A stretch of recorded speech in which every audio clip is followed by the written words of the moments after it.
Assalamualaikum warahmatullahi wabarakatuh. Saya Haji Mat Zamri bin Budin, Pengerusi JKK IBAM yang telah berkhidmat selama hampir 10 tahun.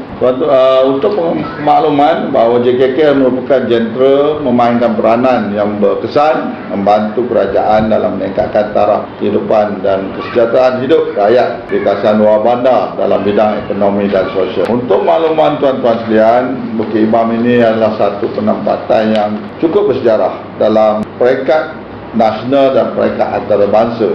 Bukit IBAM pada asalnya sebuah kawasan hutan belantara.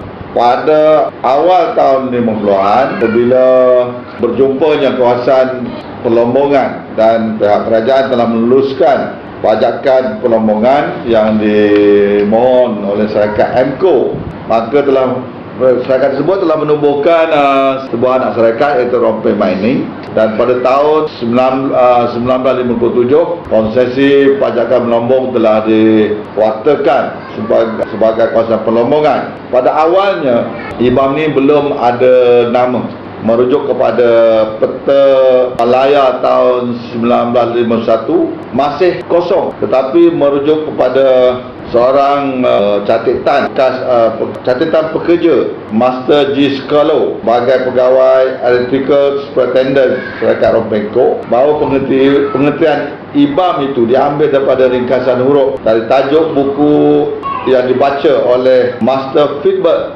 seorang jurutera ukur syarikat yang fasih berbahasa Melayu, iaitu Above a Mountain. Jadi semasa beliau menjalankan kerja-kerja pengukuran pembinaan landasan kereta api dari Tanjung Tengku, iaitu Kampung Pantai Rendah sekarang ni, sehinggalah ke tapak pajakan Pelombongan itu, dia bertanya pada pekerja-pekerja apakah nama bukit tersebut. Pekerja-pekerja yang bersama beliau tidak dapat memberi kata putus. Lalu beliau mengeluarkan buku yang ada pada beliau dan terus menyatakan bahawa Above a Mountain. Daripada perkataan itulah dia ambil, disingkatkan menjadi IBAM. I huruf dari I, B huruf B dari perkataan above, A huruf A, M huruf dari perkataan mountain.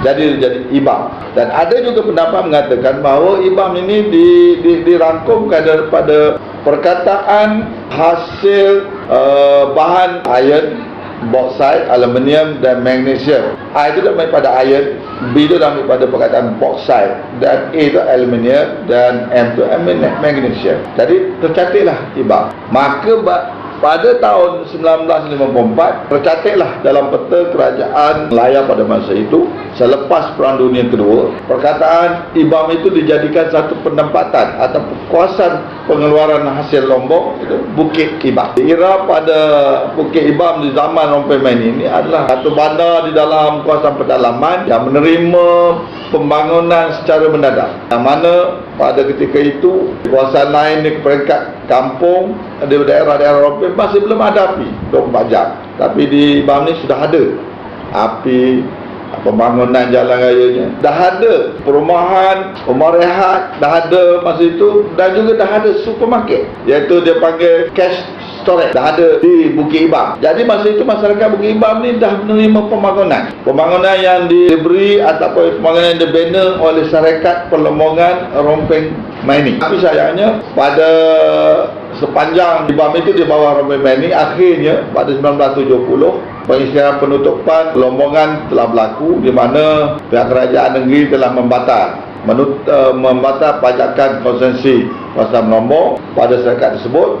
Maka ramailah yang kembali kepada kampung masing-masing, dan ada juga yang masih menetap di sini. Pada tahun yang sama juga, Alihan Tuan Razak telah datang ke Bukit IBAM ini, berjumpa dengan penduduk yang masih ada di Bukit IBAM ini, merujuk kepada catatan yang diberitahu oleh bekas-bekas pekerja lombok, berjanji bahawa IBAM ini dia akan jadikan sebagai satu pusat pentadbiran pembangunan wilayah Pahang Tenggara, dan dia berjanji IBAM tidak akan mati selagi beliau menjadi Perdana Menteri. Alhamdulillah, janji-janji beliau termakbul. Pada 1970 pengisytiharan penubuhan Lembaga Kemajuan Pahang Tenggara ataupun DARA, dan IBAM sebagai pusat pentadbirannya, kembalilah era baru. Bukit IBAM ditadbir oleh DARA, dan orang makin ramai datang kembali ke Bukit IBAM ini, bekerja di bawah pembangunan pada masa itu pembangunan dasar ekonomi baru yang diwujudkan oleh kerajaan bermula juga. Dan pada masa itu IBAM ini adalah sebagai pusat pentadbiran, pusat ekonomi, pusat orang mencari kerja. Dan IBAM lah sebagai contoh bandar transformasi. Maknanya IBAM ini penduduknya berbilang-bilang bangsa, berbilang-bilang suku. Ada Jawa, ada Mandailing, dan ada Cina, ada India. Dan juga IBAM ini juga boleh dikatakan bahawa bandar antarabangsa. Ada Indonesia, ada Myanmar, ada Thailand, dan ada juga daripada kawasan Indo-Cina. Hari ini masih menetap di Bukit IBAM. Dan saya selaku ketua kampung cukup seronok dan cukup gembira dengan perkembangan Bukit IBAM ini dari masa ke semasa sehinggalah Dara tutup pada 1990. Sekali lagi kami akan berlakunya perubahan yang kali ketiga di bandar dulu dipanggil bandar Bukit IBAM, di kampung Bukit IBAM ini. Pada 1990 jugalah bermulanya penubuhan jawatankuasa kemajuan dan keselamatan kampung Bukit IBAM, kerana kami telah diserahkan pentadbirannya di bawah pentadbiran Jabat Daerah dan Tanah Rompin. Pada masa itu pelantikan pertama ketua kampung seingat saya adalah diterajui oleh Allahyarham Tuan Haji Yusuf bin Madrus, kemudian diikuti oleh Tuan Haji Adun bin Ahmad. Seterusnya pada 2007 saya dilantik sebagai ketua kampung. Hinggalah ke hari ini kita telah menikmati berbagai-bagai pembangunan perancangan kerajaan lakukan pada Bandar IBAM. Saya yakin pada suatu hari akan datang insya-Allah di bawah pentadbiran daerah. Saya berterima kasih pada seluruh warga Bukit IBAM yang memberi kerjasama kepada kami jawatankuasa kemajuan keselamatan kampung untuk mengendalikan kampung ini menjadi sebagai sebuah kampung yang lebih maju ataupun lebih dikenali oleh masyarakat di luar. Dan baru-baru ini kita di IBAM telah berjaya mencapai kejayaan sebagai Johan Anugerah Desa Sejahtera 1 Malaysia peringkat daerah Rompin, yang mana pada hari ini, ketika ini dan besok 22 hari bulan Oktober 2015 tepat pada jam pukul 2 petang kami selaku jawatankuasa kampung akan berhadapan dengan satu lagi, iaitu Anugerah Desa Sejahtera 1 Malaysia peringkat akhir negeri Pahang mewakili daerah Rompin. Saya mohon kepada saudara-saudara, tuan-tuan dan puan-puan sekalian mendoakan kejayaan yang besar kepada kampung kita untuk kita capai menjadi sebuah kampung yang lebih komited dan juga lebih efisien dalam segi pengurusan pentadbiran kampung di Bukit IBAM.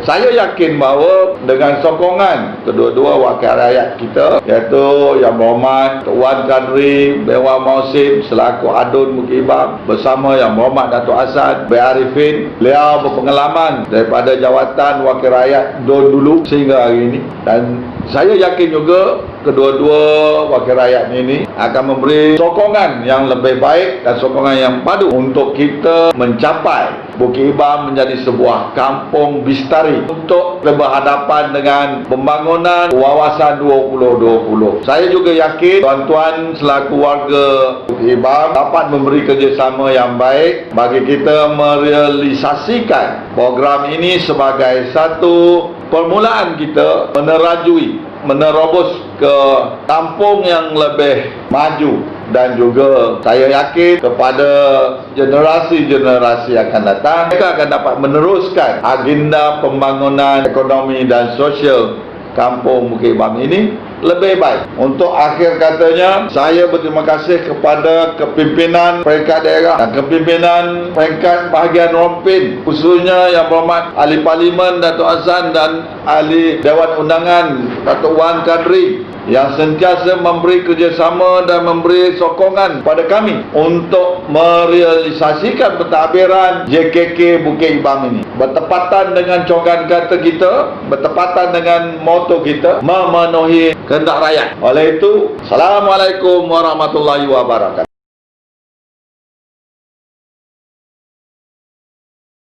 Assalamualaikum warahmatullahi wabarakatuh. Sebagai permulaan saya perkenalkan diri saya.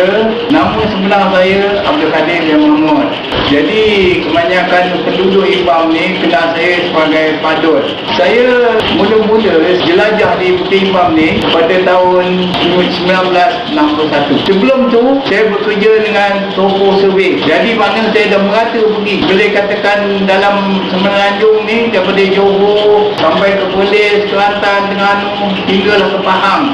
Jadi pada tahun 61 saya buat kerja di Jalan Aur tu, Sungai Wetan. Jadi satu hari tu bila saya kelepasan tak kerja lah. Jadi saya pun jalan kaki lah datang ke Bukit Ibam. Apabila saya sampai di Bukit Ibam, semasa itu boleh dikata kedai-kedai semua belum ada di Bandar Ibam ni. Padang bola belum ada. Tasik biru tu belum wujud lagi. Saya sampai sini.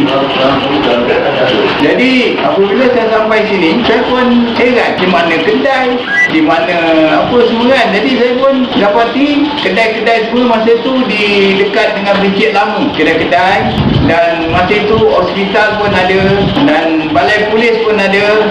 Balai polis masa itu 2 je anggota. Satu arwah Kopal Ibrahim dah meninggal dan seorang lagi Mamat. 2 je anggota. Jadi saya sampai sini, suasana sini memang saya terkejut lah. Jadi saya pun sampai sini. Saya pun satu hari masa itu ada seorang pegawai bernama Wan Hassan. Dia pun datang jumpa saya. Dia kata, awak ni datang dari mana? Saya datang dari Kuantan. Cuba-cuba nak cari kerja di sini. Jadi masa itu dia offer lah saya masa itu bekerja jaga bar. Masa itu dia panggil Mongols Club dengan gaji 140 sebulan. Jadi saya pun bekerja lah. Masa itu sekolah Melayu betul-betul pada Sempang tu. Sekolah yang ada pada hari ni dulu sekolah putih.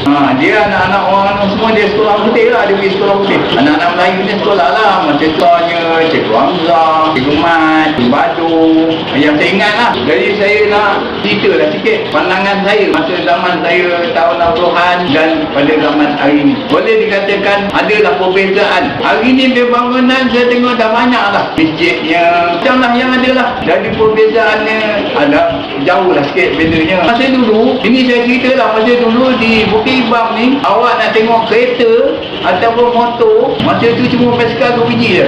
Satu security pakai, satu pejabat pos pakai.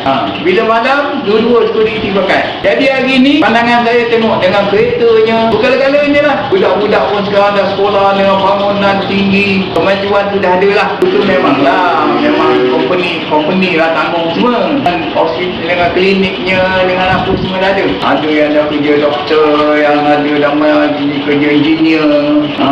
Alhamdulillah, saya banyak syukur lah. Jadi saya kata saya tak dapatlah berpanjang lebar lagi. Setakat ini sajalah saya ucapkan kepada kerajaan. Assalamualaikum.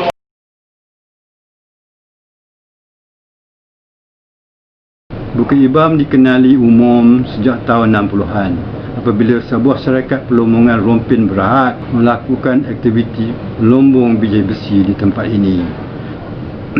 Tambahan pula kaki tangan yang bekerja di sini datangnya daripada seluruh negeri di Malaysia ini. Jadi itulah menyebabkan Bukit Ibam menjadi lebih masyhur dan terkenal. Jumlah pekerja rompin mining di waktu itu lebih kurang 2,000 ke 3,000 orang. Manakala pekerja yang bertaraf tinggi yang digelar senior staff ataupun kaki tangan ataupun pegawai kanan yang bekerja di Rompingko ini banyaknya terdiri daripada pekerja kulit putih, iaitu orang putih lah maksud saya, yang datangnya daripada Australia dan New Zealand. Mereka ini menjadi ketua setiap bahagian yang ada di Rompingko ini.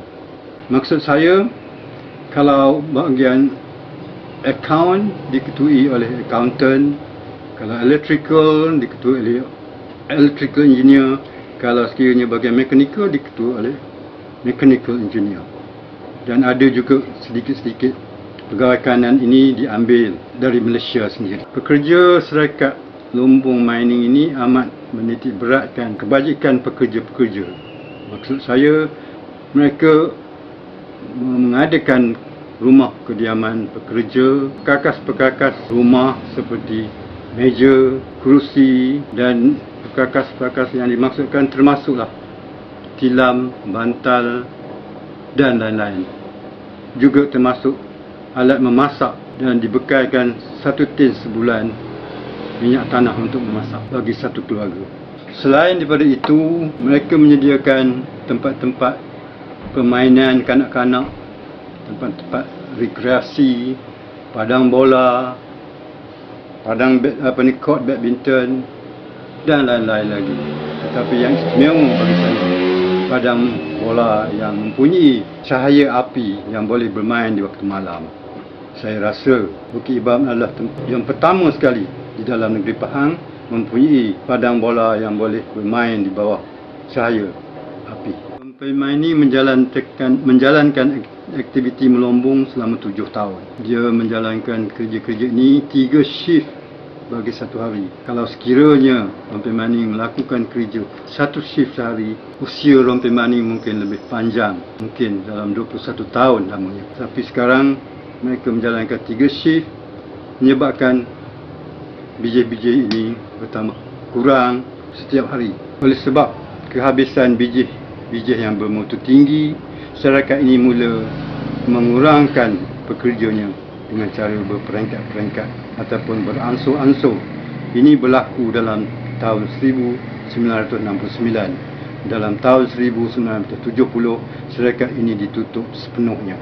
Sebelum syarikat ini ditutup, kami menerima satu kejutan, iaitu kehadiran Yang Amat Berhormat Perdana Menteri Malaysia Tun Abdul Razak Husin sampai ke Bukit Ibam pada jam 10 pagi khusus untuk bertemu dengan kami sekalian. Di dalam pertemuan kami dengan beliau telah memberi satu janji ataupun jaminan tidak memberi kami keluar daripada Bukit Ibam kerana kerajaan akan mendirikan satu kompleks kayuan di Bukit Ibam ini untuk tuan-tuan sekarang bekerja di situ. Beliau juga memberi jaminan yang satu badan pentadbiran yang mahir akan dihantar ke Bukit Ibam ini untuk mengambil alih pentadbiran daripada Syarikat Perlumbungan Rompin.